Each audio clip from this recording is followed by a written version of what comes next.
Welcome, everyone. My name is Mary Newberger, and I am the director of the Center for Russian, East European, and Eurasian Studies, who is sponsoring this event today, along with the Global Disinformation Lab, of which I'm the associate director. Today, we are happy to have with us Tinatin Japaridze, who serves as the Director of Policy and Strategy at the Critical Mass.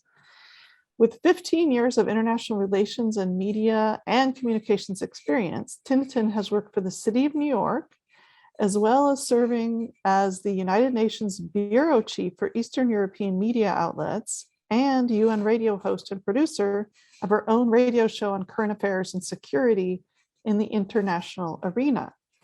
Her work has been widely published by various media outlets, including the Moscow Times, the Washington Post, and the Atlantic. In 2019, she became a Carnegie Council for Ethics in International Affairs student ambassador on cyber ethics and digital leadership. Tinatin holds a bachelor's degree from Columbia University School of General Studies and a master's degree in Russian regional studies with a focus on cybersecurity and digital diplomacy from Columbia University's Harriman Institute. Welcome, Tinatin. We're really excited to have you here today. And today, Tinatin is going to be talking about her new book, which apparently she just got in the mail, called Stalin's Millennials: Nostalgia, Trauma, and Nationalism. Well, thank you so much for having me, and it really is such an honor. I only wish that I could be there in person, but hopefully COVID-19 and everything else permitting, that will happen before long.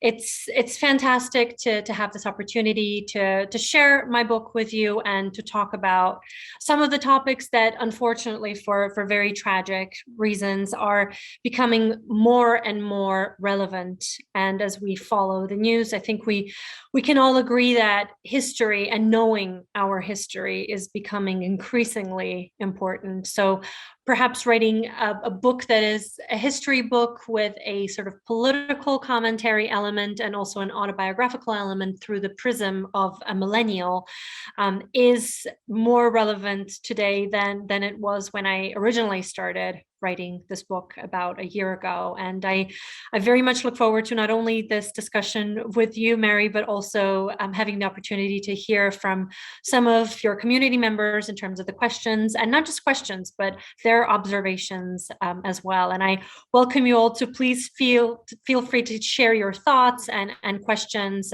because this is what will make this conversation much more dynamic and also more of a conversation, so that I am not talking at you, but rather having a dialogue, which I, of course, welcome and very much look forward to.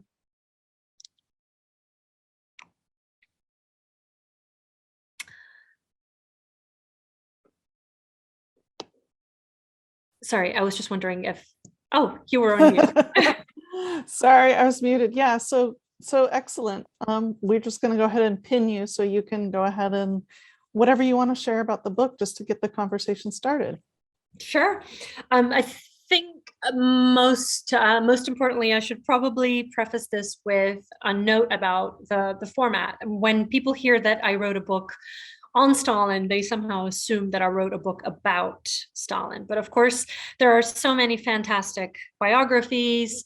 Obviously, Dr. Kotkin wrote a fantastic biography, a few, in fact. And also Simon Sebag Montefiore, who was my personal inspiration, particularly when he wrote about the two Stalins, sort of one Georgian Stalin, born and bred in Georgia, and another Russified Soviet Red Tsar that we are more familiar with in terms of history books, as well as a lot of the political commentary that tends to focus a little bit more on that second Russified, Sovietized Stalin.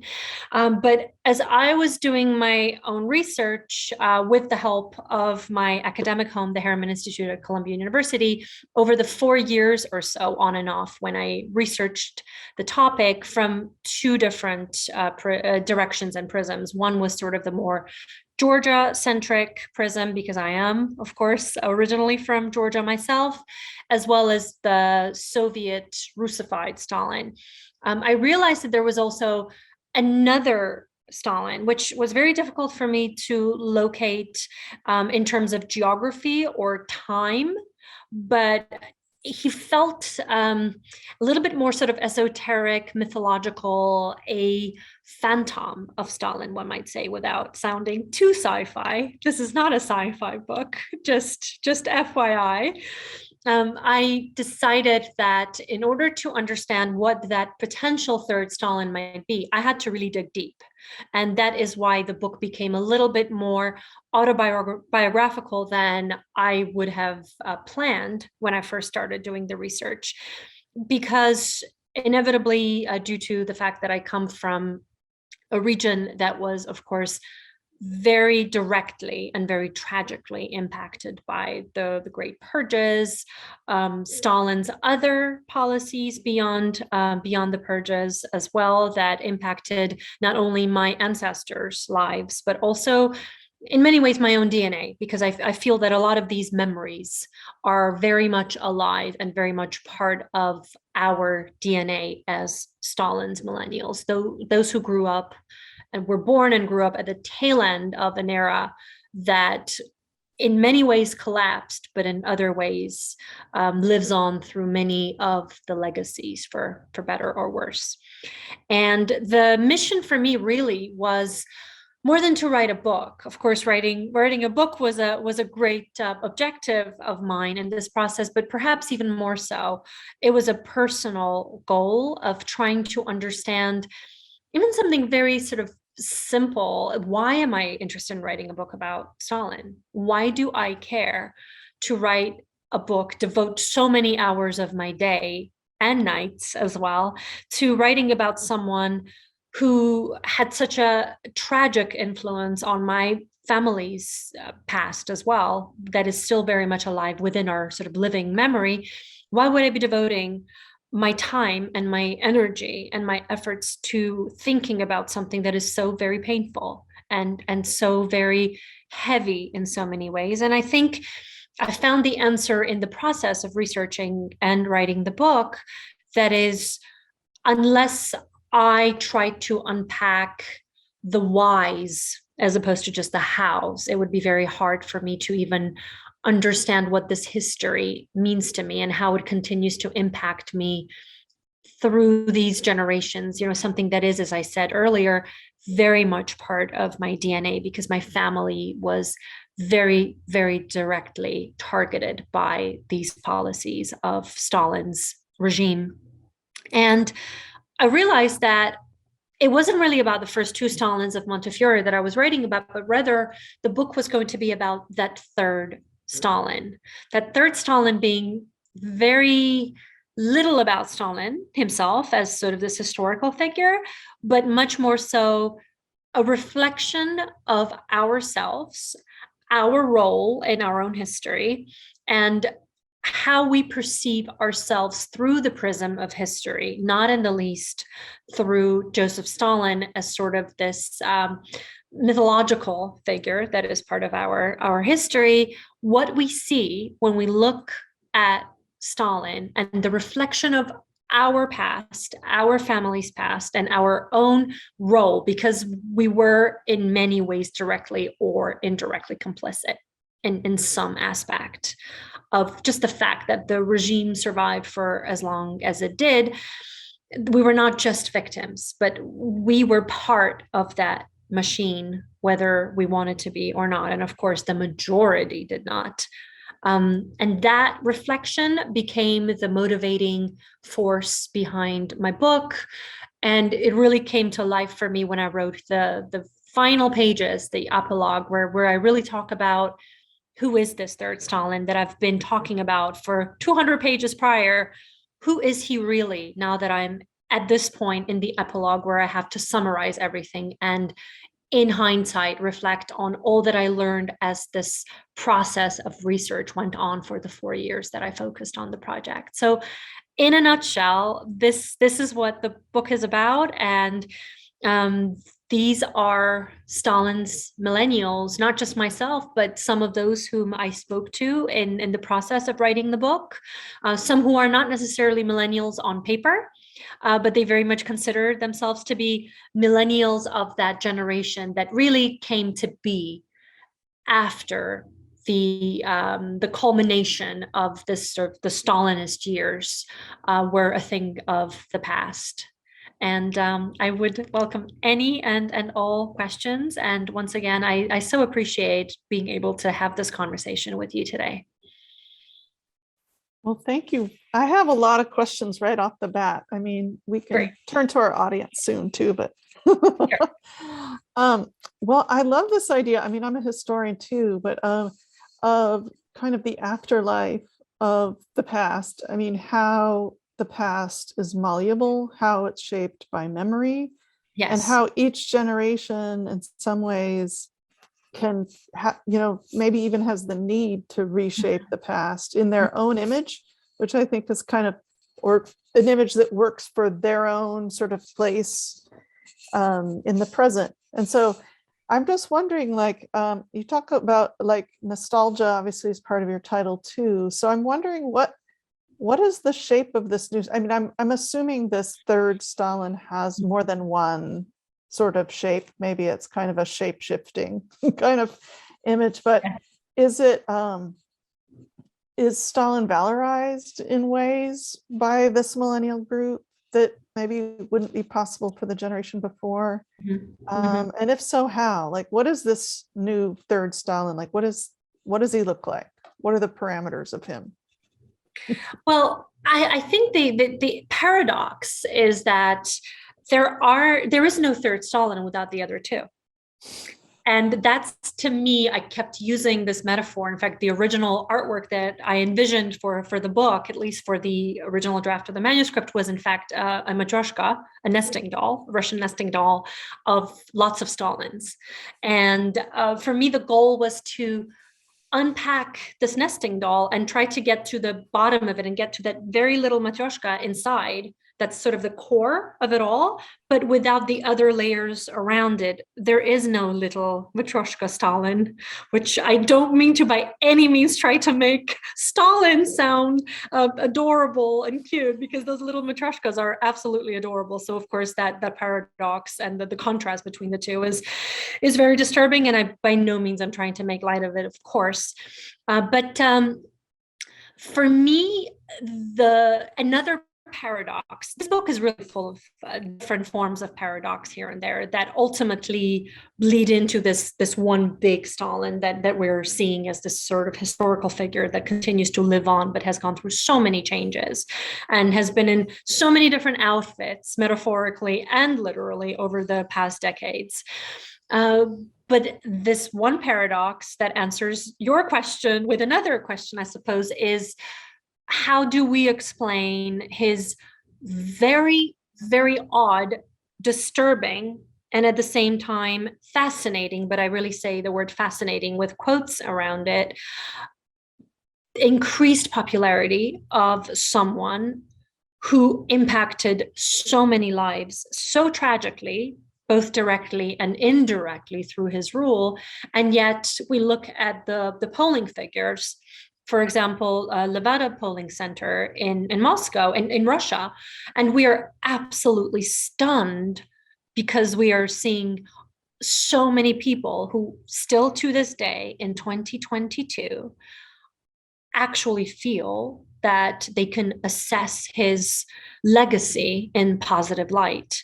This stunned me, and I think if there was that one moment in time of when I originally had the idea to work on this book as a school paper that I wrote for my class at the Harriman Institute, class that I was taking, was why is he so popular, knowing what we know today? We are not living under the Stalinist rule of the 20th century, where we had no access to information. Although, unfortunately, today, Russia is undergoing challenges whereby access to information is also being threatened. I'm talking about sort of free flow of information.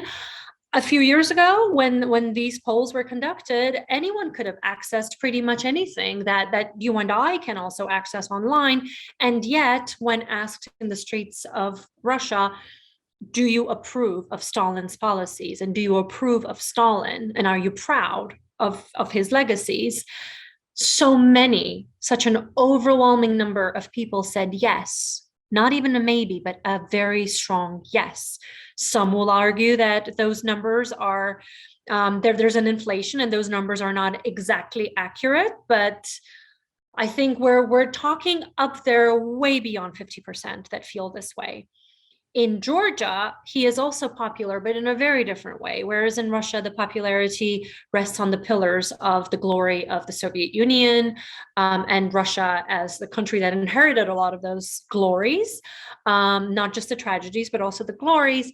There, the focus is on the Great Patriotic War. And through that prism, Stalin is sort of seen at the helm of the Great Patriotic War and the one who won the war against the evil of Nazi Germany and Nazism more broadly.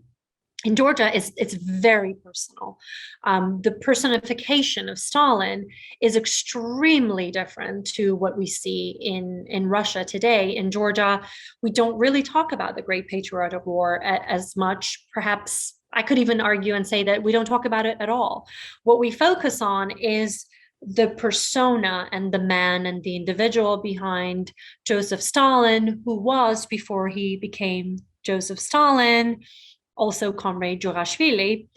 And Koba Jurashvili was, in fact, Georgian, and whether it was for positive or negative implications and policies, at the end of the day, many Georgians still feel that he was the man who put Georgia on the map. And I would even say that, even though this is before my time in some ways, prior to our president, Eduard Shevardnadze, becoming president of Georgia and him being sort of associated with Georgia.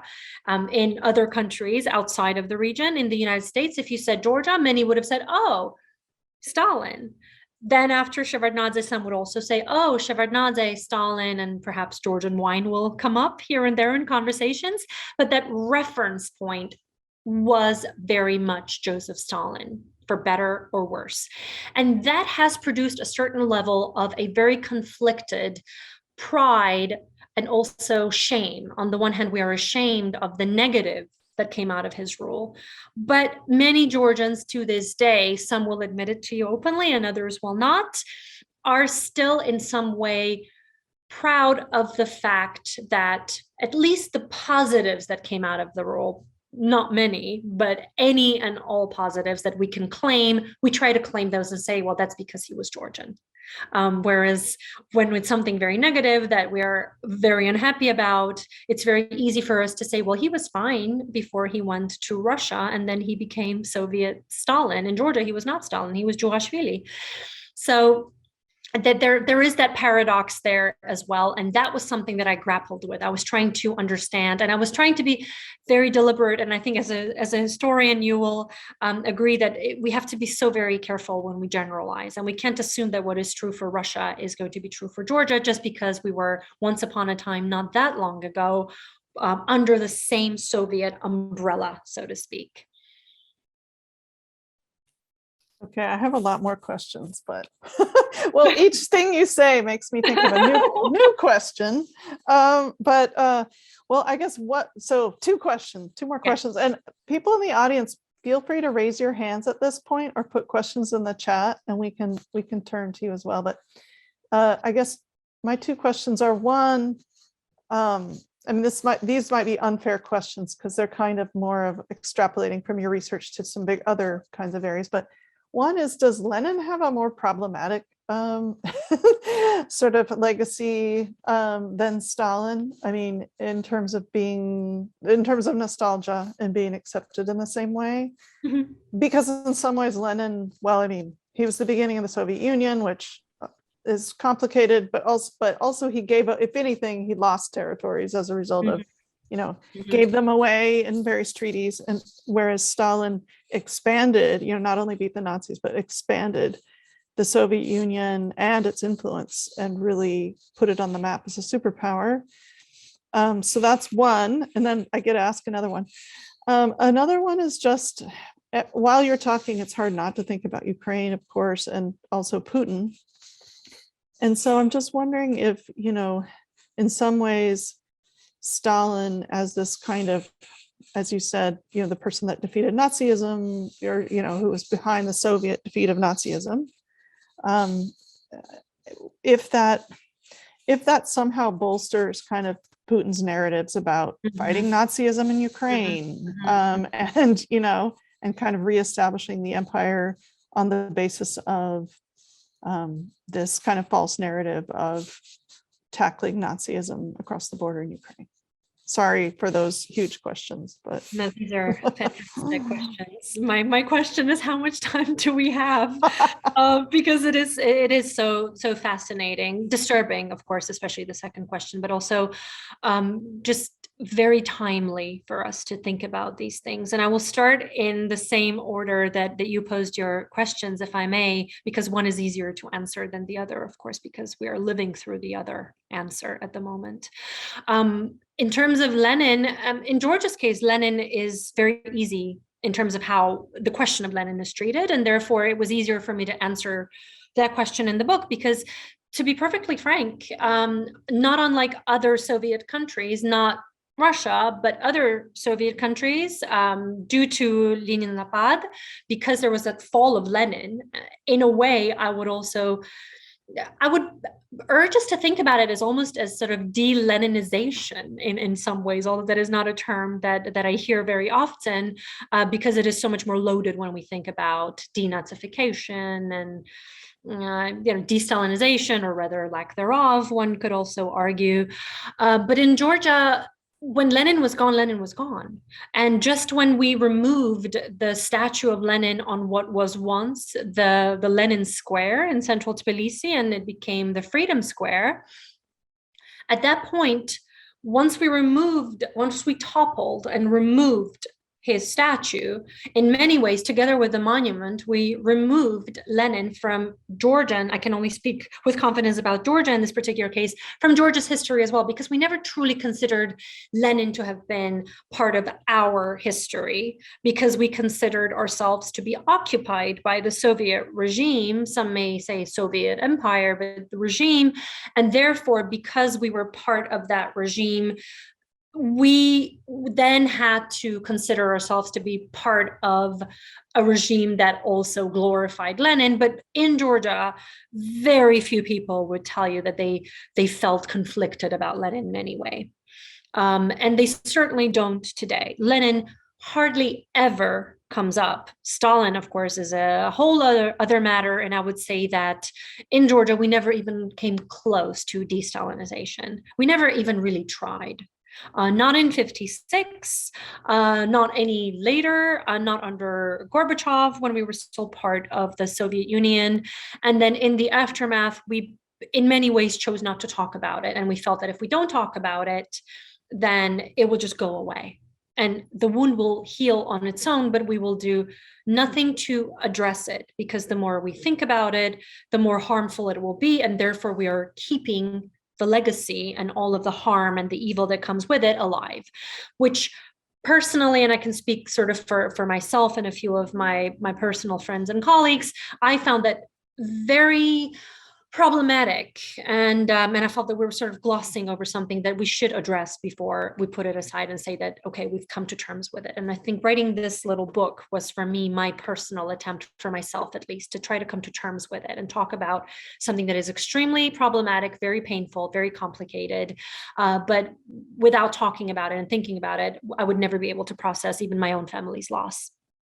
So Lenin in Georgia was handled very easily. Lenin in Russia is different because, I tried not to dwell on it too much in the book, but I do talk about some of the ways that Lenin was treated at the same time when the Stalin questions and the Stalin figure was also being treated. In particular, I'm thinking, a little bit in 1956, of course, but even more so in the late 80s with Glasnost and Perestroika under Gorbachev, because he sort of still felt compelled to say that, no, Lenin was a good guy. Stalin was a problem. Lenin was a good guy. And I tried to come up with a lot of examples from the media archives and so forth to come up with with actual evidence, of course, with quotes, etc. Under Yeltsin, it was also extremely complicated. And let's not forget that 1996 happened and the Communist Party very, very nearly won. Some would argue that they had won. But I won't get into that discussion because it'll take us in a very different direction.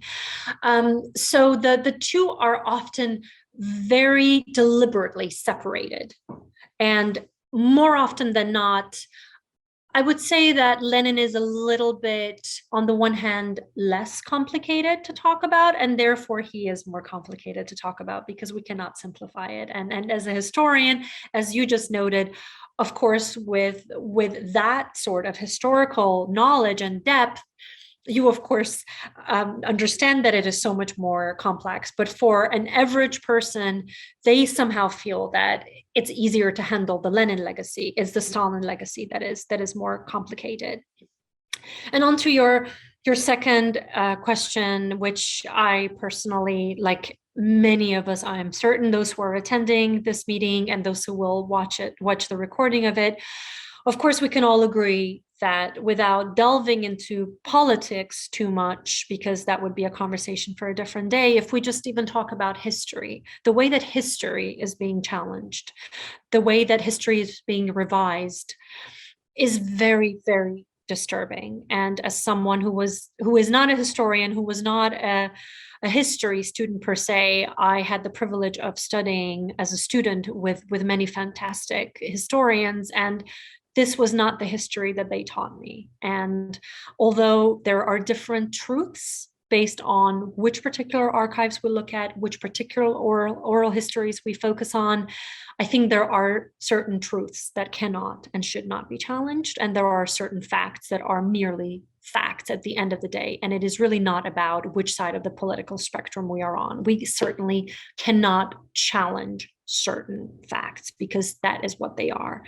And I am disturbed by the fact that a lot of what I learned that I know was true is being challenged in such a way that it is turning into disinformation. And I know that one of the organizers and many reasons why I'm here is of course GTIL. And I know that these are the topics that your lab works on day in and day out, and disinformation has now also permeated history, and it is challenging what we are seeing today through our own eyes. And we sort of have this tape over our eyes, not us perhaps in the room, but many people who are very bright people, who are extremely perceptive and who know better. They are now truly confused about what is true, what is not. Where do we find reliable information? And I think the crucial work that you do, and something that the company that I'm very privileged to be working at, the Critical Mass, we work a lot on disinformation as well. And it is our job, I think, to try to help those on the other side, no matter what political side they're on, to responsibly seek out their news and their sources and the outlets, and understand that critical thinking right now is more critical than ever before, one could even say. Thank you for that. I'm glad you segued into sort of discussing disinformation, because it's something that, our lab has dis in parentheses for a reason, and it's because part of what we want to do is just ascertain what is disinformation. Absolutely. And when you think about, for example, history, which is a more interpretive discipline, like you said, I mean, there are different interpretations of history. There are historians who disagree on how to interpret different sources, but that isn't disinformation. Disinformation and manipulation of history is when you ignore the obvious facts that we can agree on, that there is a consensus among scholars for, and circulating lies as truth. So I think we can agree on some historical truths, even if we disagree on some of the interpretations. And we, I hope, can agree at least a broad consensus on what are also lies and manipulation of the past. So history does get manipulated. I think that's different though than just a little bit than what you're studying, which is more And maybe, I mean, correct me if I'm wrong, because maybe, so I think sometimes people, it may go into the realm of misinformation, but they just understand the past in different ways. And it's not Mhm. necessarily in any kind of weaponized way or through lies, but it's just kind of because history is being crowdsourced in such a new way online and on the internet that there's all kinds of slippery kind of ways history can be circulated. So I'm wondering, like, what are the sources that you explored for this book? Was it interview, social media? Like, you talked about archives, like how, Yes. because I love how you do both the past, but also like an Mhm. interpretation of that past today. Absolutely. This is the first time during my book tour that anyone has asked me this question, and I'm so happy because I can actually talk about this. It's something that I spent 4 years working on. So the book itself was written very fast. I wrote it in just over 6 months, but it was years of research that would not have been possible without the Harriman Institute, PepsiCo, Carnegie. So I am immensely grateful to them because without having access to the different sources that I had, and I was very fortunate to do so, I could not have written this book because there had to be evidence that I provided.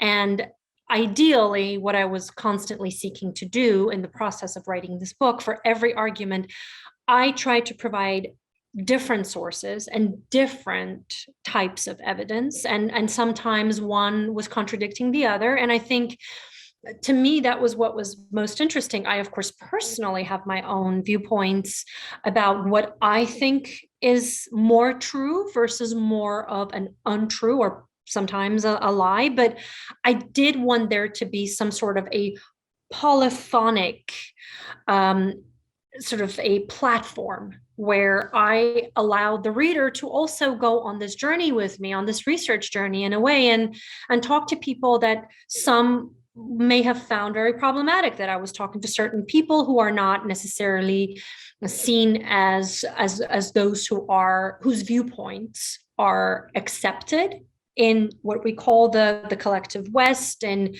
in the free world in the Western world, so to speak. But I did want to talk to them, and I understood that I was taking a risk by speaking with certain scholars and certain individuals that some may disagree with. But at the end of the day, they also gave me sort of a deeper understanding of why those who think otherwise think that way.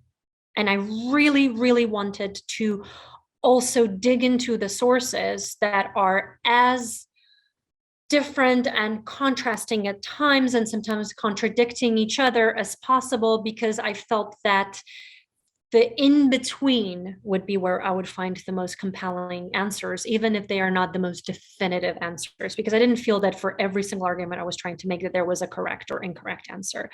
So archives, just because I had the privilege of working as a CWAR fellow, Cold War fellow at Columbia University. Victoria Phillips, who is one of my mentors, she led that project, and therefore I had the good fortune of traveling to Europe and also to the United States, Stanford, including Stanford University, where I was able to go into the archives and find some extremely interesting primary as well as secondary sources that I would be able to use in trying to construct my arguments and provide different layers of evidence. But here, perhaps the most interesting part of my research was the conversations that I was able to have with people that would not have been possible had COVID-19 already started, because travel was essential for this research. Sitting in a room with a person as opposed to sending them an email or talking via Zoom. I think a lot of these topics, it's still so alive in our living memory that a lot of those who were participants, whether it was them sort of as the victims or someone who knew someone who may have been one of the policymakers during that era, there is that hesitation, I would say. That is also another legacy, right? Kitchen conversations, as opposed to Zoom conversations, are still very, very different and received very differently. So I was able to have these talks, and some asked to remain anonymous, others did not. scholars that I had the privilege of speaking to who have very different beliefs, very different histories as well that they have taught. As you noted, of course, there are facts that there is a consensus and we have to agree on certain facts and certain truths, but also interpretations tend to vary. And I tried to allow the different interpretations to get into some sort of a conversation with each other in the book. So the oral histories were very important to me. I had the privilege of talking to some of the scholars who had written far more extensively than I ever could, and who have far more knowledge and depth and understanding and experience talking about these topics, not in the least about Joseph Stalin, but also about that entire era. That I was very fortunate to talk to. So that to me was very, very important. And also as a student of history, I was able to get so much out of it. And even a quarter of it I wasn't able to put in the book, but I still have the recordings. So who knows, I might be able to use those recordings and repurpose them for other purposes and other projects. There were, of course, academic articles in Russia, in Georgia, in the United States, in Western Europe as well, and also articles in the mass media, because I was very interested in some of the ways that history and these topics are talked about in mass media, in traditional media sources, online and offline as well, because that is what an average person reads and watches on TV. So we could certainly not ignore that as well. And then one last sort of personal element here that I found extremely important for my own personal research was being able to talk to my family members, because we were very directly influenced by the regime, by the era that we lived through, that I may not have lived through all the way through, but my parents and their parents had. And I was very fortunate that those who are still with us were able to talk to me and to really tell me not only what they remember factually, but also what they remember feeling, because sometimes we forget that there is a very strong human factor. And that human factor, because these topics are still very much within our living memory, it's still very raw. It's important to also focus and honor the feelings, the emotions that at times in history books are set aside, and it is completely understandable. But because this book was not pretending to be a history book in a traditional sense, I allowed myself a little bit of leeway in delving into those raw emotions as well, that I tried to sort of offer a voice to those generations that don't necessarily always have a voice, whether it's because they don't have the platform, but also because there is that lingering sense of, is it okay if I talk about these things? Will I be okay? Will I survive it? Will my family survive it? I love that. And I'm really interested in this notion of like what is the sort of popular perceptions of historical figures or events, and often there's a disconnect between that and what historians are writing. And that's a really important, like if there's this very broadly understood kind of history that's so disconnected from the academic one, then why? It's kind of part of the question. But I mean, I have a few impressionistic questions. So I was in the Soviet Union in '89, and I remember I took a lot of cabs. I loved asking questions of cab drivers. And so I asked a lot of cab drivers, like, what do you think of Gorbachev? Was always my, because Gorbachev's in power and there's perestroika.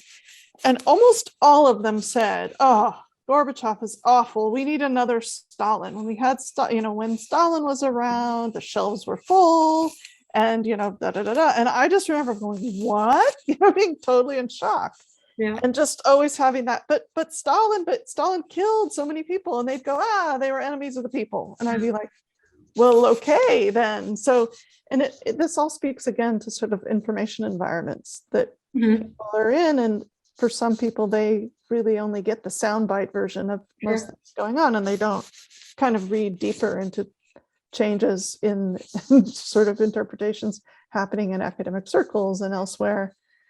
But I guess that brings me to the generational question. I mean, are the millennials that you're talking about, I'm assuming they don't have that same naive, like the people he killed were enemies of the people type of view, but maybe a more nuanced one where, yes, there were many crimes committed, but on the other hand, he was a great man for these other reasons. Is there are there generational differences, I guess, in perceptions of Stalin that you found in your work? So many generational differences. And it's something that I try to capture both in actual statistics. So the various polls, of course, polls can only be so reliable, but there are some that are more reliable than others. So I tried to look at the different polls and the generations, the age groups that were being asked these same questions. And also in my conversations, obviously, I tried to talk to millennials, but I also tried to talk to those who would remember those times much, much better than a millennial ever could. And it was very interesting to me that, of course, you cannot generalize and certainly not overgeneralize just based on several tens of conversations. But at the same time, it was very interesting to me that the different generations in the two countries where I did primary research, Georgia and Russia, there were very different narratives that they were even thinking about, let alone sort of living through. You did mention taxi drivers, and I cannot not mention that in the book, the epilogue starts with my conversation with one driver that drives me to the Museum of Joseph Stalin in Gori. And the epilogue, I am driving back from another trip to the same museum, and I'm being driven by another taxi driver. And I'm having a conversation with him as well about Joseph Stalin. And it's just so interesting that in that part of the world and in that region, conversations with taxi drivers are absolutely fascinating. And again, I'm very fearful of overgeneralizing, but you can get a very good sense of what the general public may be thinking just based on these conversations. So I am one of those that tries to talk with any and all taxi drivers when I have the luxury of a little bit of time with them, especially if the traffic is bad. Then it's perfect for me because we have a longer and a deeper conversation. So that to me was great. And for one of the taxi drivers, I actually changed his name. And for the other one, I kept the real name because his real name was in fact Sosa, which is a diminutive of Joseph in Georgia, and many knew Joseph Stalin as Sosa as well. So that was fascinating to me. And this was actually his first time at the Stalin Museum, but he absolutely glorified Stalin. And precisely what you just said, Mary, he said, Georgia needs another Stalin and we would be fine. And yet this is a man who has never set foot into the Stalin Museum, even though he drove to Gori multiple times a week, he said. So he was never interested in sort of the history of Stalin, but he just wanted that figure, that Stalin figure that he felt would save Georgia today. There's a question in the chat Sure. from Kathleen. So she's talking about protests today and how people are talking about how these are unheard of, essentially. And maybe you can take a look at it. But she's asking, did protests of this sort ever occur under Stalin? Well, one different protest. It was not the same sort of objective and mission that was guiding it. But of course, another mass protest that we remember in Georgia is after the secret speech, Khrushchev's secret speech leaked in Georgia, which was the paradox of it was probably never really meant to be a secret. Otherwise, just one too many people knew what was said. In the aftermath, my father was actually at the protests in Tbilisi. Now, what were we protesting? This is the paradox that I think we continue to wrestle with in my native country anyway, is that my father, who was at the time a student at the Academy of Arts of Tbilisi, who was as pro-Western as one may be. So he was listening to Voice of America constantly, and he owned every single jazz record that he had very quietly smuggled through the Iron Curtain.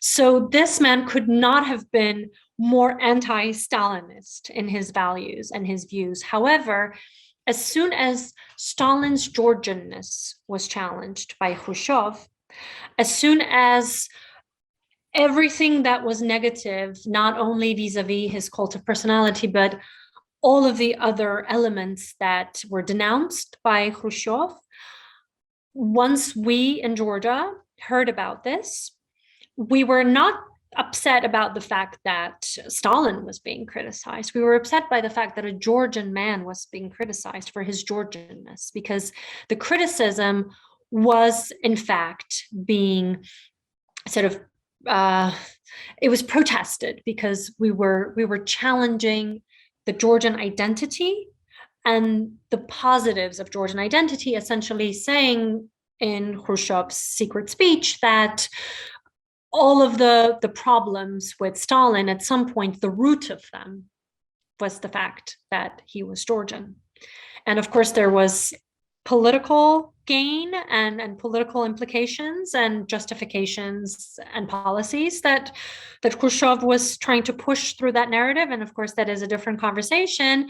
But in Georgia, that was very problematic. And the streets were immediately flooded with Georgians who normally would have had nothing positive to say about Stalin. But the moment he was criticized because he was Georgian and his Georgianness was criticized, and Georgia, therefore, was also criticized as a result, that's when my father told me we went out with Stalin portraits. And that is something that you would have never seen this group of people do. But the students, among others, were protesting this very sort of problematic challenge that Georgia was under through the speech. And of course, there were protests across Eastern Europe after Stalin's death as well. This protest was separate, and it was sort of in response to the criticism from the vertical of power in Moscow, from the center, vis-a-vis Georgia in particular. There, Stalin was secondary. I also have a question about, it's just maybe an observation, something that I think about a lot, maybe, or maybe too much, is the World War II piece of this. Because I think as you mentioned, that's like a really important, if not the centerpiece in some ways, of this kind of adulation for Stalin that continues on the Soviet side. But what I think is so interesting is how on the sort of US side, when I remember when I first learned about World War II in just like grade school, and they told us, and here is who we were allied with, the Soviet Union. And I went, what? Because it was the Cold War was going on. And I was like, wait, we were allied with the Soviet Union? But come to think of it, I mean, if you think about the way World War II is portrayed in film in the United States, in American films, they never mention Stalin it's very rare. Like if you think of like sort of the Steven Spielberg version of World War II or all the other popular World War II films, it's all on the Western Front. There's no mention of Stalin. There's no mention of our alliance with him. It's all about us and the Western Allies like marching across Europe and taking down the Nazis. Right. There's no discussion of our alliance with Stalin because it really muddies the waters of our sort of moral victory. But also there's no discussion of the oversized role they played in defeating Nazism. So I think even on our side, this is an example of kind of interpretation where it's not disinformation about World War II, but it's leaving out, at least in sort of popular, I'm not saying like in academic works, of course, there's plenty on that. But in terms of like our popular kind of perceptions of World War II, we like to leave that out. Selective information, I like to call that. That is very true. That is one of the grievances, I think, and this sort of brings us back to the current situation that we are wrestling with. The war, the greater conflict beyond this tragic war that we are witnessing at the moment in Ukraine, but also between Vladimir Putin's Russia and the rest of the free world. I think in many respects, it's not just between you. It is no longer about Ukraine and Russia only. And here, I think one of the grievances that we could think about that one could argue is a viable grievance that deserves its place in the conversation is why Russia felt, particularly after the collapse of the Soviet Union in the post-Soviet space, that it was not granted the seat at the table that it felt it deserved, that it feels, again, and I stress that's what Russia feels, that's what Putin says, and also the Kremlin, many who work with Vladimir Putin feel that they did not get that seat at the table, at the decision-making table, that they felt they deserved when the relations were better. I'm focusing, of course, on a very different climate that we had, that chance that I personally think we could have, in hindsight, played our cards differently in the 90s. I think there was an opportunity there. It was not the perfect opportunity. Perhaps when I say we, I just want to stress that in this particular instance, I'm talking as a US citizen, not as we as a Georgian, that the United States and the collective Western world had the opportunity. And there was that window there, and perhaps we were waiting for better times, and we thought, oh no, there may be better timing later, and something else will change, and let's see how it goes, and then we'll see what happens after that. Of course, it all went downhill from that point on, particularly from the early 2000s onwards. So there is selective history that we are also reading in sort of our day-to-day news consumption in the media, where both sides are selective. And it is very difficult to take sides when we are talking about certain values that cannot and should not be a matter of, oh, this is how I feel, and therefore I think this is correct, or vice versa. There are certainly certain things that we can agree, there is consensus that this is wrong and that is not right. This is us being on the right side of history, and that is us being on the wrong side of history. And I am, as a Georgian and as someone who really truly does feel for the Ukrainian people, because over the past years, Georgia developed a very special relationship with Ukraine, and also the Georgian people with the Ukrainian people. But there is also that component of the Russian people that I think are in many ways victims of this current political environment and the current regime. And my heart aches for them as well, because Russia was my adopted home for many years of my childhood. In the 90s, I actually lived in Russia because my family fled during the civil war in Georgia. And what Russia and Moscow gave me was a home. So for me to forget that would not be right, I don't think. And yet at the same time, that does not mean that I have to agree blindly with all of the policies that are not even about which political side of the spectrum I'm on, but this is not right. This is wrong. And without delving into politics too much, I think we can agree on the one hand that there is that sort of political conundrum, but also there is consensus. And I think there is consensus among those of us who are in many ways on the same page. And then there is also that component of, let's not take this to another sort of extreme, where I'm seeing this in my native Georgia. There are efforts of, let's ban all Russians. And I think that is also wrong, because then we are letting Putin have it his way. Because if we then cut off the entire country and isolate those who deserve to still have access to even just having a conversation with us, I think that is potentially very, very dangerous. And it's something that I think about a lot. And I do understand that it is so much more complicated than just saying this is right and that is wrong, and boom, there you have it. But at the same time, here's where, coming back to your question, Mary, we're back at that, having that selective history and selective discussion of, let's talk about these facts, but not talk about those facts. And yes, even though the facts that we're talking about are facts, and there is evidence that shows that it is true, if we ignore other facts, just from a historical standpoint, and you, of course, are a historian, I'm just a student of history, and my question to you is, and this is a genuine question, not a rhetorical question, isn't it wrong for us to leave out certain facts? Is that not historically going to be incomplete? Yes, absolutely. Although it's kind of interesting because often that'll be the criticism of your 20-minute conference paper. It'll be like, you left out A, B, and C. It's Right, like, I only had right. 20 minutes. I know, And I as know, you I know, know. in writing a book or any article, you can't fit it all in. But at the same time, I Yes. think some things are really damaging to leave out. And I agree with you. I mean, right now there are definitely debates going on in the field about this. A lot of these calls for us to ban Russian scholars, the calls coming from Ukraine itself. But we, actually are supporting, I'm going to post it here, the statement made by ACES, which is a national organization, which is opposed to banning scholars based on citizenship. So Yes. banning scholars from Russia because they're citizens of the Russian Federation.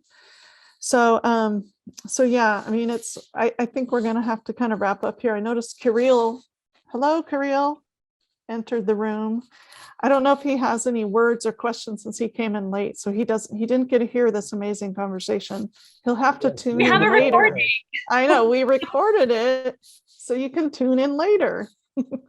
Thank you very much. First of all, I'd like to apologize to everyone. It's just I had prolonged meeting that I had here in the policy school, and because of the intensive things that we're all looking at and we're concerned. First of all, Tinatin, I would like to thank you very much, and please again excuse me and my rudeness, I suppose, but I'm pretty sure that the conversation was really great, and I'm looking forward to see you again.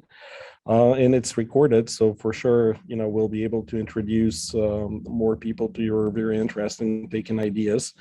And from the very last part that I was listening here about this selective historical approach, it is very important in a sense that nowadays when journalists ask me about weaponizing narratives and how those are targeting specific citizens and so on, we have to remember that usually information warfare is sort of instrumentation to attack through what we call peripheral emotional routes, and usually thrives on those very, as you pointed out, borderline cases, where you would go to extremes, from one extreme to another. And having in mind that right now, unfortunately, the sort of the common sense is not necessarily present at all levels. Emotions could be very, very dangerous. This is why the reason why I'm saying is that, and I thank Mary for sharing and Molly, this blanket rapid moves, to ban on nationality, on equating everything. This is exactly what Putin wants, as far as I'm concerned, right? This big black and white, semi-cosmical battles, between good and evil, where there is no nuance, there is no sort of looking at the granularity, broad strokes. Yeah, I mean, if you want to rally around the flag and paint Z, here and there, that's one thing.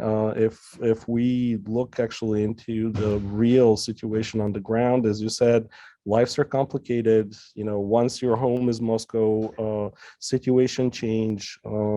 So what I would love to see is more people abstaining from those blanketed statements, all Russians, all Eastern Europeans, all Americans. No, much more complicated, and that's why it's so challenging to work with it. So I think honestly, Jonathan, just like you, Mary, and all of our colleagues here are doing God's work, because frankly, without, and I'm not exaggerating, without the education and the insight, we're getting nowhere. Up to a point where today I've been told by a journalist, who says, I'm interviewing people in Kiev who's from mixed families, and they're talking with people in Russia, and they're saying, well, listen, it's raining bombs this morning, and the question is, no, keep calm, you're being liberated, and so on. So the level of inadequacy, but it also goals on all sides, has to be addressed. And this is why, thank you for doing so. It's not always pleasant, I know, and it's a lot of work. So thank you very much, and I do apologize for being late. I definitely would look at the recording. I'm sure it's really interesting and a good conversation. Thank you so much, Kirill, and the work that you are doing and the reason you had to be late. It really is for all of our greater good. So thank you for your efforts and what you are doing, because I think we need to be very sober right now, because we are in a very dangerous, very, very dangerous gray area. And it is very easy to make the wrong move. And that faux could cost us so much more than just an immediate mistake. But we're dealing with a very complex issue. And unfortunately, because as you said, there are emotions involved, and the emotions are heightened, and our sensitivities and sensibilities are all heightened as well. It's very hard, but then on the other hand, that's when we have to take a deep breath and step out of this just for a moment and think about history gives perspective on that. Exactly. Thank you very much. So I very much appreciate this opportunity, and I certainly appreciate any opportunity to engage with your fantastic institution, but also please know that I so value the work that you are doing. And in the smallest way, I know this is very meaningless in many ways, but whatever I can do on my part, because I think our values are shared, and we ultimately have the same goal. And hopefully, fingers crossed, this too shall pass. And in the end, it will, of course. But I think what we end up with in the aftermath, we now have on the upside, the luxury of saying that we can participate in making history, and we cannot then blame it on anyone because it happened before our time. This is happening in our time, and we are very much part of what will happen as a result. And I thank you, and I thank your students, and I'm very grateful for the statement that was published on ACES and also shared on your platforms as well.